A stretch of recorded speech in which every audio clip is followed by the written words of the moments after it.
Hi friends, நான் நல்லா இருக்கேன். நீங்கள் நல்லா இருப்பீங்கன்னு நம்புகிறேன்.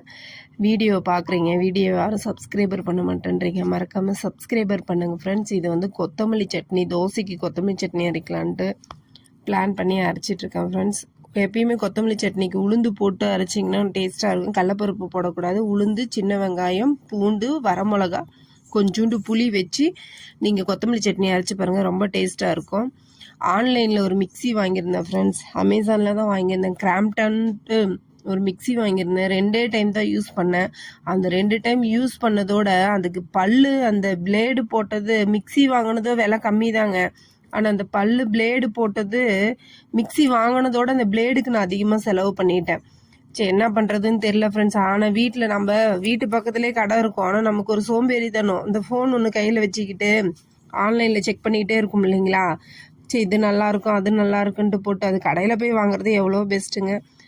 மிக்சி இல்லை சரின்ட்டு இது பக்கத்தில் கடை வாங்கி மிக்சி வாங்கி அரைச்ச சட்னி ஃப்ரெண்ட்ஸ். தோசைக்கு சட்னி நைட்டுக்கு. மறக்காமல் வீடியோவை சப்ஸ்கிரைபர் பண்ணுங்கள்.